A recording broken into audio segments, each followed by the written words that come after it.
Je dois vous faire un aveu.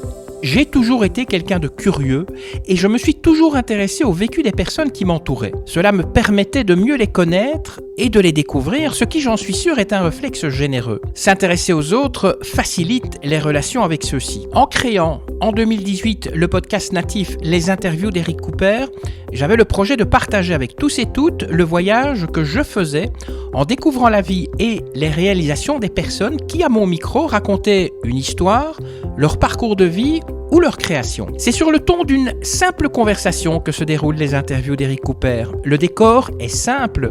La terrasse d'un café, un musée, un parc, une gare. L'ambiance parfaite pour permettre à la conversation de se dérouler aisément. Le seul témoin de ces mots échangés, c'est le micro qui restituera fidèlement les échanges et les bruits extérieurs. L'auditeur ou l'auditrice n'assiste pas à cette conversation, mais si il ou elle ferme les yeux, il ou elle sera à mes côtés et grâce à son imagination, suivra l'interview pour découvrir de façon virtuelle l'acteur ou l'actrice du podcast qui pourra être une personne connue ou inconnue. J'espère que vous aurez un plaisir certain à écouter ce podcast et que vous vivrez un moment unique et hors du temps grâce à celui-ci.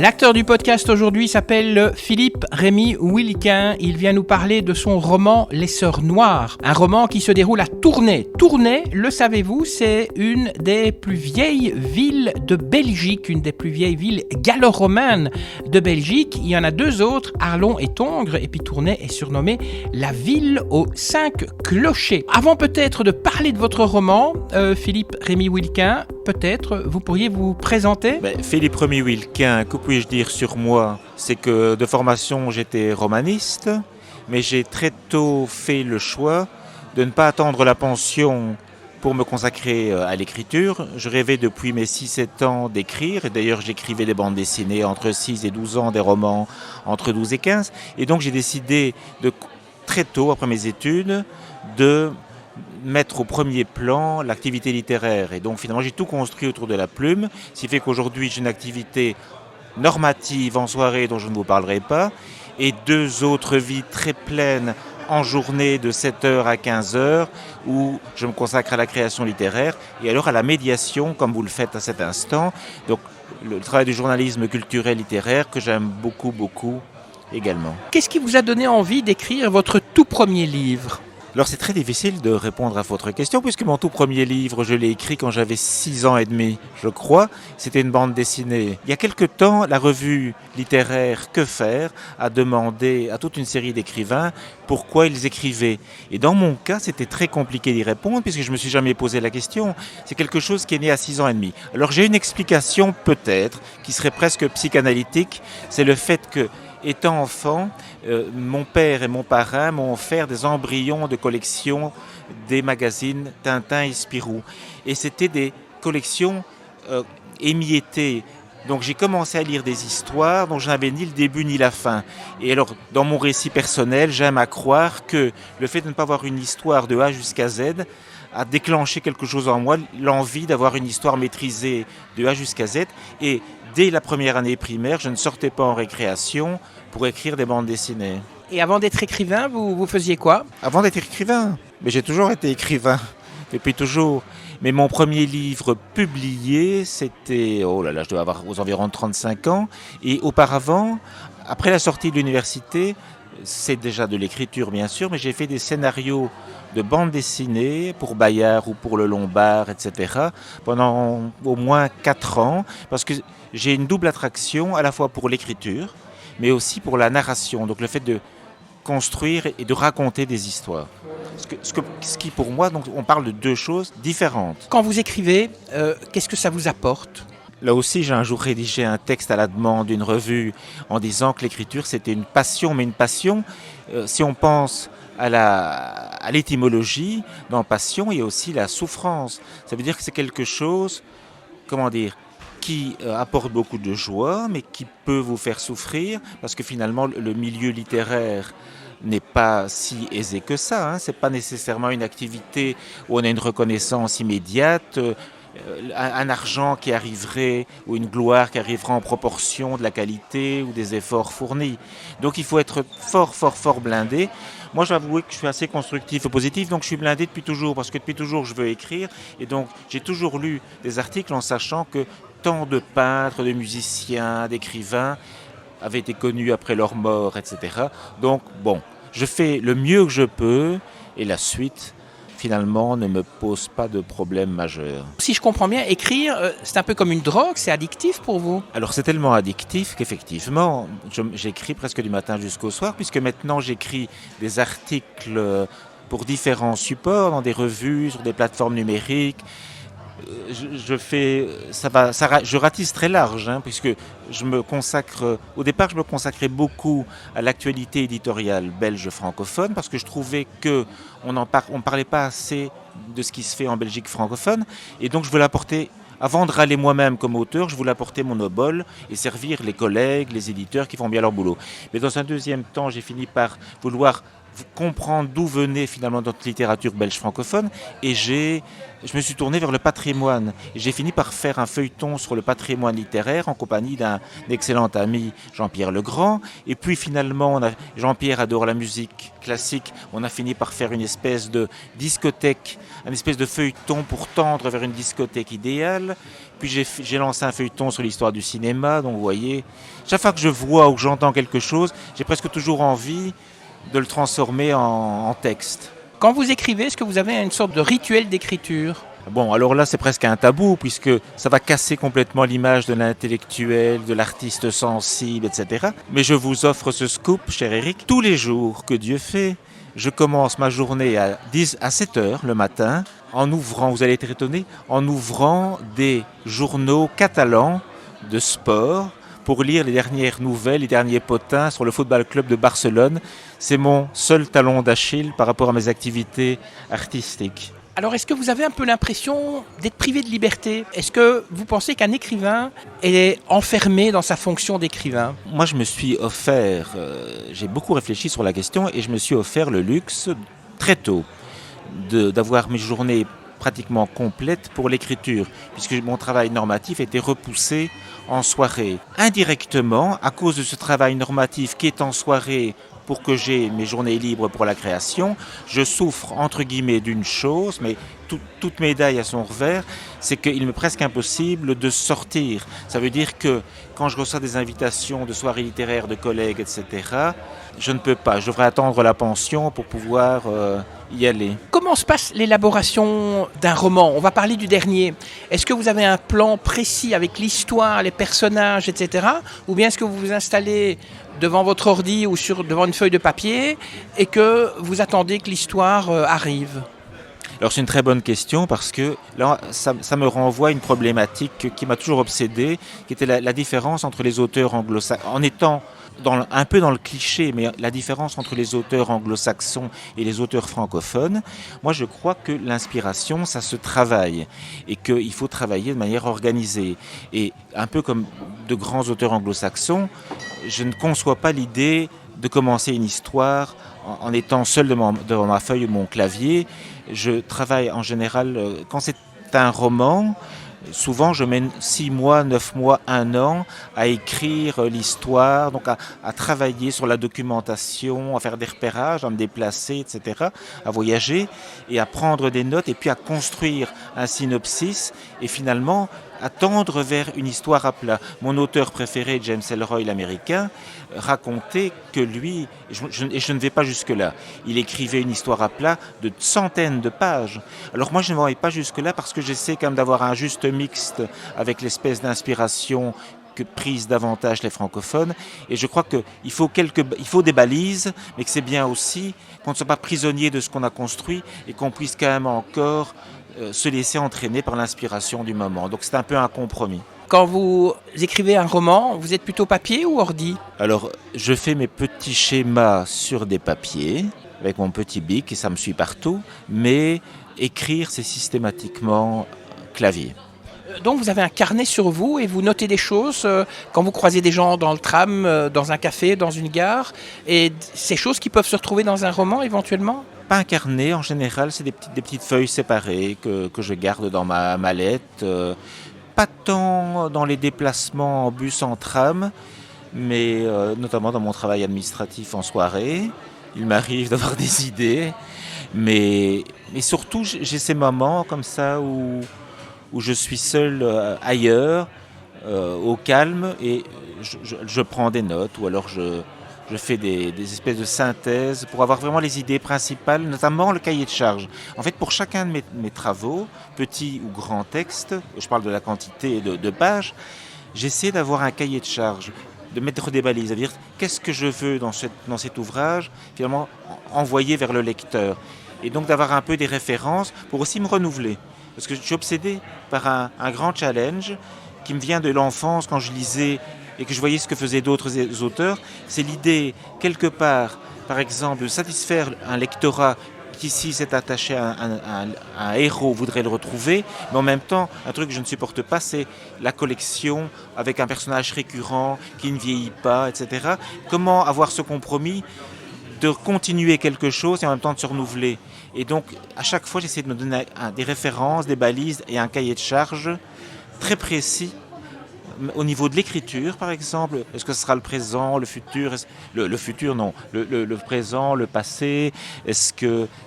Enfin bref, je balise pour ne pas m'écarter. Et tout ce qui s'écartera sera supprimé automatiquement. L'action de votre dernier roman, Les Sœurs Noires, se déroule à Tournai. Pourquoi avoir choisi justement Tournai ? Tournai, c'est ma ville d'origine. J'ai toujours vécu jusqu'à 18-20 ans dans le Tournaisis, dans des petits villages. Et puis vers 20 ans, mes parents se sont installés à Tournai, mais j'étais déjà en couple et donc là, je n'ai plus passé beaucoup de temps. C'est là que vivaient mes deux meilleurs amis, c'est là que j'ai fait mes études secondaires. Et avec le recul, comme je retournais voir mes amis, quand on s'éloigne d'un lieu, on se rend beaucoup plus compte des avantages. Donc en retournant, entre guillemets, comme touriste, je me suis rendu compte à quel point Tournai était une si belle ville. Et comme j'ai des goûts très branchés histoire, il y a un patrimoine merveilleux à Tournai. Et donc, quelque part, ça participe aussi de cette espèce d'élan que j'ai depuis des années d'essayer de me battre pour le microcosme de la Fédération Wallonie-Bruxelles et donc donner de la place à des décors de chez nous. Et donc, tant qu'à faire, je pouvais commencer à mettre en évidence mon terroir d'origine. En 2 mots, que raconte justement votre dernier roman, Les Sœurs Noires ? Alors en 2 mots, c'est difficile parce qu'il y a beaucoup de thématiques dans le bouquin. À l'avant-plan, on a un polar, enfin un policier, disons. On a un mystère, un thriller, une jeune femme, une jeune fille de 17 ans, étudiante à l'Athénée Barra où j'ai fait moi-même mes études, disparaît. Et la directrice de l'établissement, qui était très attachée à son élève, fait appel à un écrivain de passage à Tournai pour un salon du livre qui est spécialisé dans l'histoire policière, un amour de jeunesse. Et cet auteur va faire l'effort d'essayer de se pencher sur la disparition parce que la police a enterré le dossier très vite en disant que c'était une jeune fille d'origine maghrébine qui était impliquée dans une histoire de radicalisation, etc. Ce qui paraît impossible pour la directrice d'école. Et donc, notre héros, sans œillère, va essayer de se lancer dans une exploration de tout ce qui a entouré cette jeune fille, milieu scolaire, milieu familial, différentes pistes vont s'ouvrir.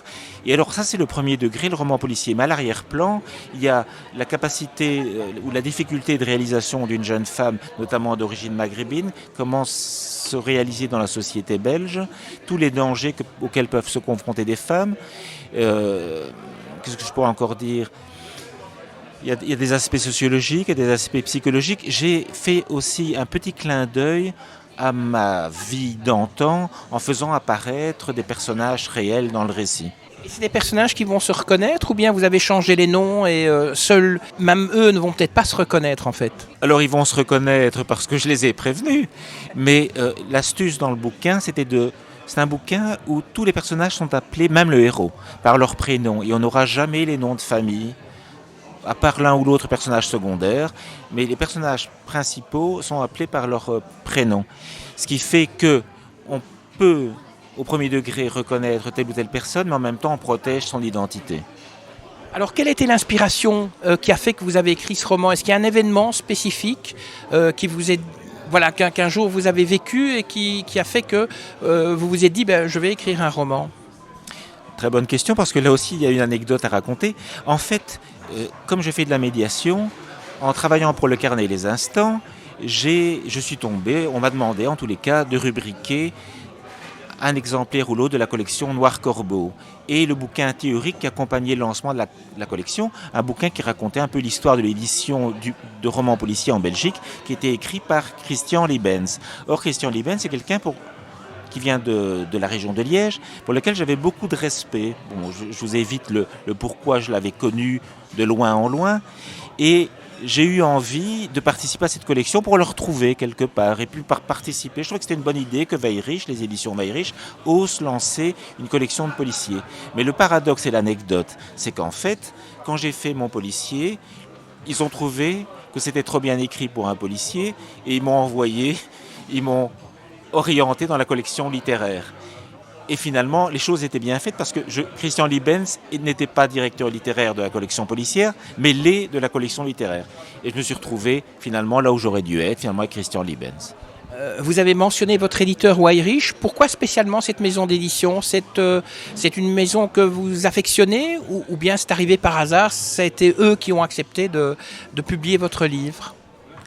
Alors, j'ai été infidèle, si on peut dire. C'est-à-dire que, non, en fait, je suis quelqu'un de très fidèle. On pourrait faire défiler les gens là, et les interroger, mais je suis très, très fidèle sur des décennies, que ce soit dans la vie ou dans l'édition. Et mes deux éditeurs les plus habituels, et c'est depuis très longtemps, c'était Maelström et Christian Lutz, au CRI et chez Samsa. Mais je trouve qu'on ne doit pas être...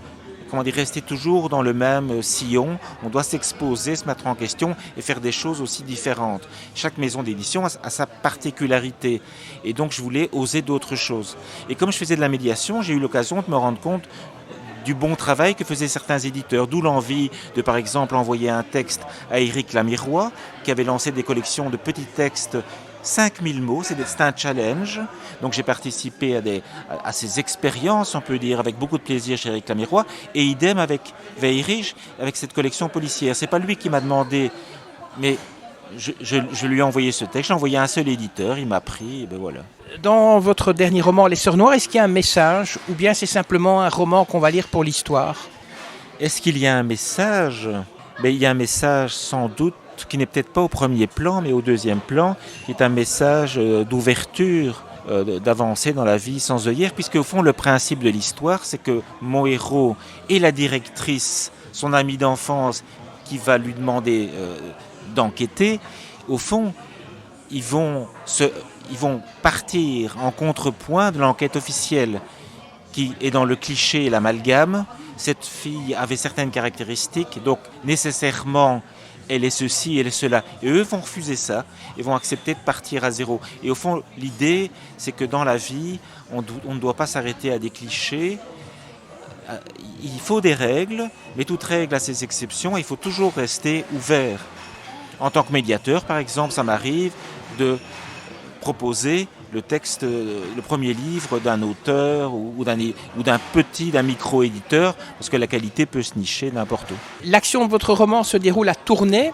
Moi, je voudrais vous demander en fait, est-ce que vous n'avez pas un peu l'impression que le fait justement que c'est à Tournai, ceux qui ne connaissent pas Tournai, qui ne sont peut-être pas belges, vont se trouver un petit peu perdus dans une littérature trop belgo-belge, ou alors vraiment vous l'avez fait de façon à ce que l'on soit suisse, canadien ou français, on puisse le lire et peu importe que ça se passe à Tournai, à Bruxelles ou à Liège. En tous les cas, j'ai déjà eu plusieurs échos. Le bouquin vient de sortir, mais j'ai déjà eu des échos de gens de la région de Bruxelles. Je pense à un chroniqueur littéraire du Brabant wallon qui m'a dit qu'il allait passer quelques jours comme touriste à Tournai le prochain été. Et il y a quelques jours, j'ai un chroniqueur français de Besançon qui m'a écrit pour me dire qu'il allait sans doute venir à Tournai. Non, j'ai essayé de travailler de telle manière que ça soit un Tournai ouvert et que ça ne soit quand même pas sous la forme d'une private joke, qu'on tente la main vers ce qui est au fond générique et vraiment un patrimoine, comme il y aurait le patrimoine UNESCO, que ce soit la cathédrale de Tournai, etc. Je crois qu'il y a vraiment beaucoup de choses à Tournai qui méritent qu'un touriste qui serait japonais, allemand, français ou marocain puisse venir s'arrêter quelques jours. Et donc quelques-uns ont déjà eu cette réaction de proposer de venir passer quelques jours. Donc il est tout à fait... D'ailleurs, on m'a proposé, au fond, j'y repense en vous parlant, il y a quelqu'un en Belgique qui s'appelle Guy Delas, qui fait des rencontres, des balades littéraires. Et il va faire un spécial tournée à la suite de la lecture. Et donc on aura sans doute des gens d'un peu partout qui viendront et on se déplacera d'un lieu gastronomique ou d'un lieu patrimonial à l'autre. Donc dans votre dernier roman qui s'appelle Les Sœurs Noires, est-ce qu'on parle aussi de la société belge du XXIe siècle ? Oui, à travers justement même différents aspects de société, puisqu'on voit une société très aisée qui est quelque part une menace dans le roman qu'on va découvrir progressivement, des gens qui ont beaucoup de pouvoir, donc une espèce d'oligarchie financière, mais on a aussi le milieu de l'immigration où j'ai voulu montrer qu'il n'y a pas d'amalgame à faire et que derrière chaque étiquette, on doit déconstruire toute étiquette et qu'il y a des réalités extraordinairement contrastées. Et donc j'ai présenté une famille dans le cas de mon héroïne qui s'appelle Siam, et dans cette famille, pratiquement chaque membre de la famille raconte une manière différente de vivre une adéquation entre ses racines et la société belge, par exemple. Quand vous publiez un roman, quel sentiment est-ce que vous ressentez en fait ? De la crainte, de la joie, du stress ? Alors de la crainte, certainement pas. Du stress, par rapport à la sortie, pas du tout. Le stress, il existe uniquement quand je me dis que j'ai des choses à faire pour que les choses soient bien faites. Ça veut dire que si l'éditeur doit envoyer des SP à différents médiateurs, je vais essayer de soigner l'accompagnement en lui disant n'oubliez pas X, Y et Z. Là, je me sens responsable que ça soit relativement ouvert, qu'on aille... Parfois, un éditeur ne pense pas à certains médias qui, moi, me touchent ou m'intéressent. Et donc, quand j'ai une responsabilité, si je dois préparer quelque chose, je suis stressé uniquement dans la préparation. Après, je n'ai plus de stress. J'en ai interviewé qui étaient beaucoup plus stressés que vous. Alors, il faut préciser, SP, ça veut dire service de presse. Donc, ce sont des livres qu'on envoie à des gens comme moi, c'est-à-dire des journalistes. Les critiques, c'est important parce que ça peut aider à avancer. Quand vous souhaitez avoir des critiques qui sont constructives, vous allez les chercher où ? Ou auprès de qui ? Alors, est-ce que je cherche à avoir des critiques constructives ? On peut toujours croire qu'un auteur préfère des critiques constructives, bien sûr, mais moi j'aime bien qu'on m'apprenne des choses sur mon travail. Donc, ça ne me dérange absolument pas qu'on voit des choses que je n'ai pas vues ou que je n'ai pas voulu mettre. Qu'à la limite, enfin ici la réception est très positive jusqu'à présent, mais qu'à la limite on me critique ou qu'on dise tiens, ceci, je l'aurais traité différemment, etc. Moi, ça m'intéresse. Comment dire, je n'aime pas l'acquiescement B1, donc j'aime bien qu'il y ait controverse, qu'il y ait contrepoint pour progresser par rapport à la perception de ce qu'on a fait. Du coup, on a perdu le fil par rapport à une partie de votre question. Quand vous avez envie les critiques, parce que c'est vrai que ça ne doit pas être évident, disons qu'on voit parfois des critiques qui peuvent être très virulentes, entre autres sur Internet, mais quand vous voulez des critiques constructives pour avancer, comme vous le dites, est-ce qu'il y a des personnes spécifiques chez qui vous allez les chercher ?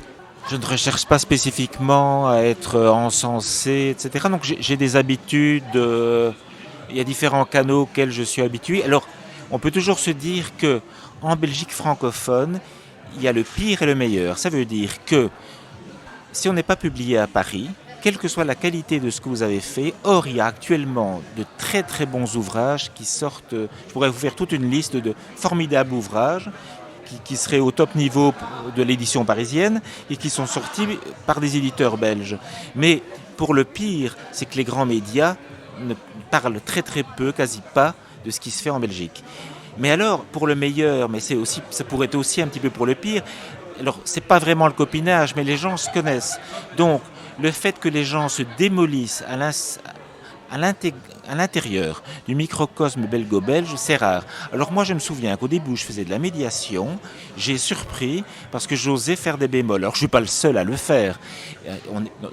Dans le carnet des instants, par exemple, on est habitué à être positif, constructif, mais on a le droit d'établir des bémols. Mais il y a toute une série de plateformes institutionnalisées où on doit encenser. Alors, on est face à deux contraires. D'un côté, on ne parlerait pas de votre livre. De l'autre côté, on l'encenserait très fortement. Moi, j'espère appartenir à la voix médiane qui va parler tout en essayant d'être sincère et authentique. Et donc j'essaie de contacter ou de faire envoyer des SP à des gens qui me paraissent, regardez vous êtes en face de moi, je ne vous connaissais pas, vous pouvez aimer ou ne pas aimer mon bouquin, je ne vous ai posé aucune question par rapport à ça avant qu'on ne se rencontre. Si je passe chez vous et que je regarde dans votre bibliothèque, je vais trouver quel genre de livres? Des bandes dessinées sûrement? Alors c'est très éclectique, vous allez trouver des bandes dessinées de toutes les époques, donc des très anciennes, des très modernes. Vous allez trouver même des bandes dessinées japonaises ou américaines, donc là vous serez peut-être étonné, des romans graphiques. Beaucoup de littérature, la littérature pointue aussi, avec des essais philosophiques ou beaucoup d'histoires, beaucoup de livres historiques, de la littérature de toutes les époques. Aussi bien gréco-latine, j'ai envie de dire, que des romans anglo-saxons très modernes, des thrillers pointus, la littérature du début du XXe siècle. Je suis très, très éclectique. Petite anecdote pour renvoyer à cet éclectisme. Quand j'étais en fin de primaire, j'ai eu une passion en même temps pour Bob Moran, donc le garçon qui aime bien l'aventure. Et j'ai lu 50 ou 60 Bob Moran en quelques mois, en fin de primaire. Mais au même moment, je lisais avec passion Gérard de Nerval, qui a une prose poétique, et les deux ont fusionné en tout début d'humanité avec un roman que personne ne connaît, Les Aventures extraordinaires d'Edgar Gordon Pym, écrit par Poe, qui est célèbre pour ses contes surtout, et traduit par Baudelaire. Et là, on avait une histoire passionnante, fantastique, mais avec une écriture Baudelaire, donc une écriture sublime. Vos personnages de BD, c'est quoi? Parce que j'entendais justement à la radio, il y a le dernier Blake et Mortimer qui est sorti. Vous lisez quoi? Tintin? Alors, je déteste les exploitations de vieilles séries où on répète les recettes. Je trouve qu'un vrai successeur est nécessairement moderne. Et donc, il part la personne qu'il veut prolonger, mais il s'en détache et il apporte des choses tout à fait récentes. Mais alors, je vais citer un exemple de BD. C'est ce qui a été fait sur Spirou par cet auteur français, Émile Bravo. Ce qu'il a fait est vraiment fantastique, extraordinaire, magnifique. Et j'ai un deuxième exemple, c'est aussi des auteurs français. Je pense à la scénariste Valérie, j'ai peur de mal prononcer son nom, je crois que c'est Mangin, et le dessinateur à l'instant précis, j'oublie son nom, mais ils ont fait, comment on appelle ça? C'est un spin-off, un séquel, donc une suite aux aventures d'Alix. Eh bien, autant la suite premium, pour employer des termes un peu snob et à la mode, la suite classique d'Alix, où on reprend le personnage, ça m'indiffère complètement. Je trouve que c'est vraiment des recettes, on répète, et l'auteur, s'il vivait toujours, ne ferait certainement plus ça. Autant la série de Valérie Mangin, elle arrive à rendre hommage à la série d'il y a 50 ans, mais en même temps en étant parfaitement moderne. Bon, ça, pour moi, c'est des exemples, des modèles que j'applique aussi pour les romans. Ça veut dire c'est bien de faire un clin d'œil dans un roman qui devrait paraître dans 2 ans. J'ai fait un clin d'œil à la littérature anglo-saxonne, style Conan Doyle. Mais ça ne sert à rien de refaire du Conan Doyle aujourd'hui. Donc on peut faire un clin d'œil et des choses qui, par certains côtés, vont satisfaire le lecteur qui adore Sherlock Holmes, mais en même temps, il faut quand même qu'on soit de plein pied dans un rapport avec l'être humain ou à la narration qui soit d'aujourd'hui. Votre dernier roman, Les Sœurs Noires, ça vous a pris combien de temps pour l'écrire? Donc depuis l'idée principale jusqu'au moment où vous avez écrit le dernier mot? Alors j'ai cette grande chance, et je vous renvoie à ce que je disais au début de l'émission, au début du podcast, c'est que j'ai la faculté de me mettre en immersion en travaillant de 7h à 15h, 7 jours par semaine. Donc je m'offre régulièrement pour chaque travail, du plus petit au plus grand, je m'offre des immersions. Et dans le cas d'un récit court comme chez Lamirois, je ne fais que ça pendant 8 jours. Dans le cas du bouquin Les Sœurs Noires, je crois que j'étais en immersion totale pendant 5 mois, je crois. 5 mois pour tout écrire, mais après je laisse dormir toujours pendant plusieurs mois. Je reprends, c'est systématique, je laisse dormir au moins 6 mois, je reprends, je relis avec un regard de lecteur, et alors j'élague, j'élimine, ou j'essaie de pallier les lacunes éventuels observés. Vous parliez d'éliminer, est-ce que votre éditeur Weyrich aussi fait un peu de l'élagage ou pas ? Et si oui, est-ce que vous êtes toujours d'accord avec les morceaux peut-être qui vous demandent d'enlever ou de changer ? Alors, il y a très peu d'éditeurs belges qui m'ont demandé de retoucher quoi que ce soit à mes livres. Et je devrais remonter à mes débuts à Paris pour avoir souvenir d'un éditeur qui me faisait retravailler. Mais dans le cas de Weyrich, c'est vrai que dans le cas de Weyrich, c'est pas Weyrich lui-même, c'est pas Olivier Weyrich lui-même, mais les deux responsables de la collection me disaient qu'il y avait un tout petit manque de clarté au tout début du récit et qu'après ça roulait, c'était très fluide. Et j'ai retravaillé ce petit aspect-là en fonction de ce qu'il m'avait dit et de 2-3 bricoles. Il n'y avait pas grand-chose, mais j'étais très heureux parce que j'aime bien l'idée qu'un texte soit enrichi par quelques regards. Mais bon, c'était très chirurgical. C'était ce qu'on peut appeler une critique constructive. Une dernière question, vos projets pour l'avenir ? Vous avez un nouveau roman ou quoi en vue ? Alors, normalement, si tout se passe comme c'est prévu, début 2023, devrait commencer le lancement d'une saga en 4 tomes que j'ai écrit sur le côté parce que j'ai travaillé beaucoup ces dernières années. Et quand vous me demandiez combien de temps il fallait pour les Sœurs Noires, eh bien, dans le cas de cette saga, entre guillemets, ce n'est pas une vraie saga, mais ça reprend un personnage récurrent qu'on retrouve dans les 4 livres. Ils sont tous écrits et il y a un des 4 livres qui fait 700 pages et qui m'a demandé près de 6 ans. Donc 6 ans en immersion, là j'en suis sorti exsangue. Au début de l'interview, vous avez dit que vous n'aimez pas les séries avec le même personnage qui revient et pourtant là vous faites une saga. Oui, mais je reste cohérent par rapport à moi-même. Ça veut dire que j'ai rempli le cahier de charge, à savoir satisfaire un public qui voudrait retrouver, comme moi j'avais envie étant jeune et lecteur, retrouver un personnage, une ambiance qu'on a aimée, mais en même temps que ça ne soit pas une suite comme un copier-coller. Et donc mon principe était le suivant, je crois que j'ai réussi.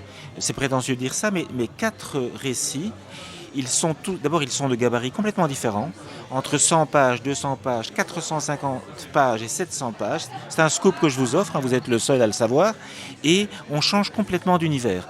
Donc on a un bouquin court qui se passe à Bruxelles en 1918, à la fin du premier conflit mondial. On a un bouquin qui se passe dans une Angleterre de mystère, d'ambiance Conan Doyle, le Londres un peu à la Sherlock Holmes. On a une grande aventure. Là, ça serait une réédition, ça avait été publié déjà. Mais on a un bouquin qui se passe en Allemagne et en Pologne dans les années 20.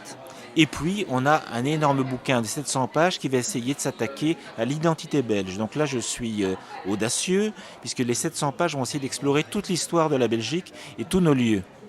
Bon, c'est un scoop pour vous. Ça y est, c'est fini. Merci Philippe Rémy-Wilquin d'avoir répondu à mes questions. Je rappelle le titre de votre roman Les Sœurs Noires, paru aux éditions Weyrich. Alors, comme d'habitude, vous qui nous écoutez, vous avez une petite mission. Si vous avez aimé ce podcast, n'oubliez pas de le liker et bien sûr de le partager massivement sur vos réseaux sociaux. Un petit conseil aussi, abonnez-vous pour être informé avant tout le monde de la publication du prochain podcast et il n'est pas interdit de laisser un petit commentaire. Merci de nous avoir écoutés.